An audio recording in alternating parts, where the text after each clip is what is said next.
Goeiemiddag aan almal. Dit is weer eens my voorreg om om 'n kort weergawe van die finansiële state soos geauditeer vir 29 Februarie 2024 aan u op te dra. Enkele hooftrekke vir die jaar is die bedryfsresultate van die ATKV groep het die inkomste gestyg met 7,38%, die uitgawes het gestyg met 6,25% en die wins voor belasting met 1,16%. Op die staat van finansiële stand is daar kapitaalspandeer van R100,3 miljoen, termynlenings is gedelg van R26,8 miljoen, daar is nuwe lenings opgeneem van R70 miljoen en ons het geëindig op 'n oortrokke kontantsaldo van R15,6 miljoen.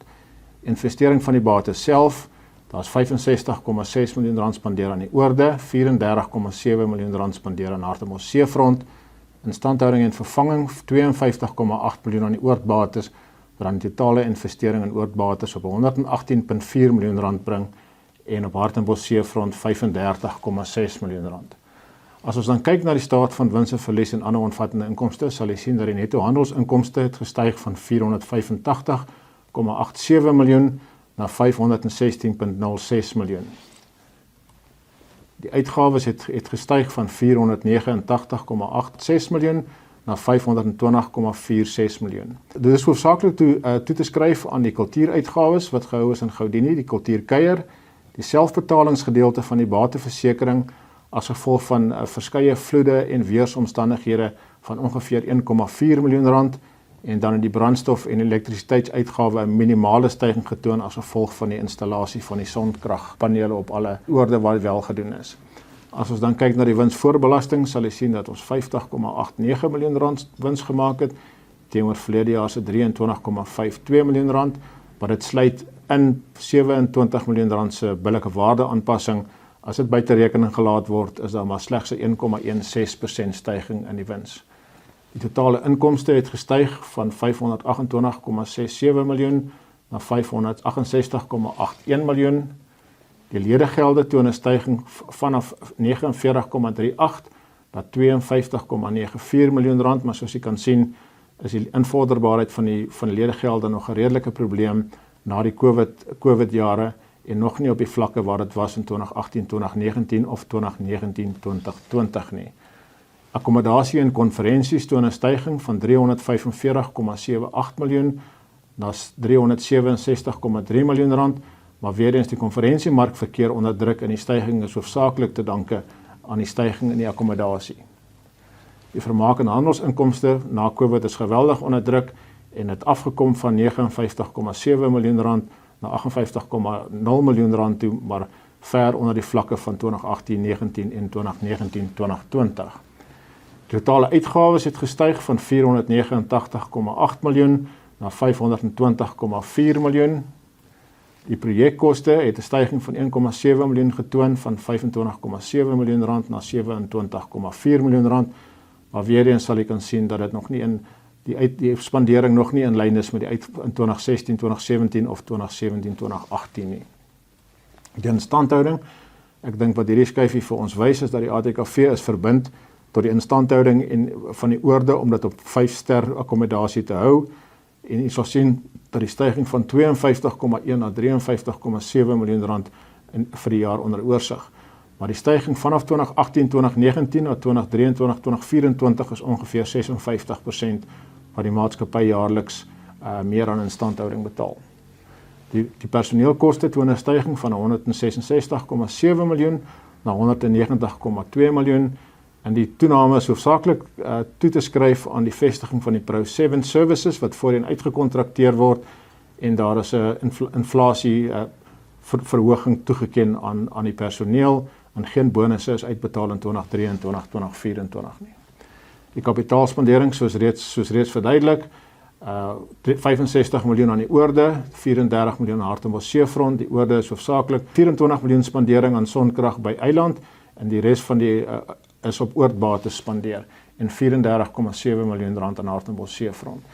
Die termynlenings, as jy kan sien, MSW se termynlening het toegeneem van R39,9 miljoen na R49,9 miljoen. Dit is te danke aan die 20 miljoen opneem van die lening van Eiland Spa en dan ook 'n terugbetaling. Hartbeespoort seefront het 'n R35 miljoen styging in lening gehad, maar omdat Hartbeespoort seefront nog net rente terugbetaal, is die volle styging word dan gewys in die uitstaande bedrag en die totale lening vir die groep is dan R222,5 miljoen. Die staat van finansiële stand sal jy dan sien dat die nuwe bedryfsbates 'n toename van R1,012 biljoen na R1,129 biljoen toon en dit dan word dan gefinansier deur die nuwe bedryfslaste wat van R265,8 miljoen opgegaan het na R315,0 miljoen. As jy dan kyk na die netto bedryfslaste, sal jy sien dat die netto bedryfslaste 'n toename toon van R81,8 miljoen na R106,7 miljoen, hoofsaaklik te wyte aan twee faktore. Die een is die oortrokke fasiliteit wat op jaareinde groter was, asook die vooruit ontvangde inkomste wat toegeneem het. Die kontantposisie dus, sal jy sien in jare onder oorsig is die R24,45 miljoen en R24,87 miljoen is Majestic Silver Trading se oortrokke fasiliteit wat in die huidige jaar om die risiko te beperk in die huidige jaar omgeskakel sal word na 'n termynlening wat dan terugbetaal sal word oor 'n tydperk. Die res van die groep toon 'n afname van R18,18 miljoen na R9,336 miljoen in die groep. Omdat daar 'n netto bedryfslaste is en netto bedryfslaste uit die aard van die saak groter geword het, noodsake dat die direkteure en bestuur lopende saak ondersoek doen om te kyk dat in die volgende 12 maande dat die maatskappy al sy laste en al sy verpligtinge sal kan nakom. Die volgende is in ag geneem, die bedryfsbegroting toon 'n wins. Daar's 'n positiewe kontantvloei uit die bedrywighede wat alle finansiële aanspreeklikhede betaalbaar maak. Daar bestaan kruiswaarborge tussen die entiteite en die surplus kontant word sentraal hanteer en seker gemaak dat alle skulde gedelg kan word in enige van die maatskappye. Die beskikbare oortrokke fasiliteit wat nie opgeneem was nie, was R58,7 miljoen en die direkteure glo dan dat die maatskappy as 'n lopende saak sal kan voortbestaan vir die jaar wat voorlê. As ons eers kyk wat hou die toekoms in, sal jy sien dat daar 'n begroting opgestel was, maar omdat dit 'n begrotingsjaar was, verkiesingsjaar was, het die maatskappy redelik konservatief te werk gegaan en die volgende items is in ag geneem, die ekonomiese toestand wat heers, die rentekoerse wat waarskynlik eers in 2025 verlaag sal word, die stygings in brandstof en elektrisiteitskoste asook die wisselvalligheid daarvan, verblyfsinflasie, toename met fokus op konferensie en groepemark, fokus en investering op die retensie en groei van ledetalle, die verlaging van elektrisiteits- en brandstofuitgawing met die besparing as gevolg van sonkraginstallasies, die verlaging en die toename van versekeringspremies deur die vestiging van 'n selfversekeringsfonds. Enkele hoogtepunte van die begroting is dus as volg: die inkomste toon 'n styging van 568,8 na 580 miljoen toe, die uitgawes toon 'n daling van 520,4 na 517,69 miljoen rand. Die wins voor belasting toon 'n afname van 48,337 na 23,307, hoofsaaklik te wyte natuurlik aan die 27 miljoen herwaardasie wat ingesluit is in die 2023 syfers. As die syfer uitgehaal word, toon dit 'n styging van 2 miljoen na 23,307 miljoen rand toe. Die kapitaalinvestering sal jy sien ons 'n baie konservatiewe jaar. Die maatskappy het besluit om te konsolideer en te kyk wat gaan gebeur met die ekonomiese toestande en die uitslae van die verkiesing.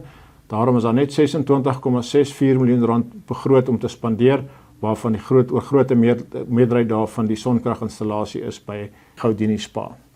Ander fokusse, daar's ondersoek van die sonkraginstallasie by Klein Kariba, kultuur en takaktiwiteite.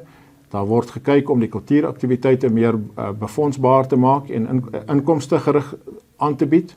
Die implementering van die selfversekeringsfonds, opvolgbeplanning vir senior bestuur wat naby aan aftrede is.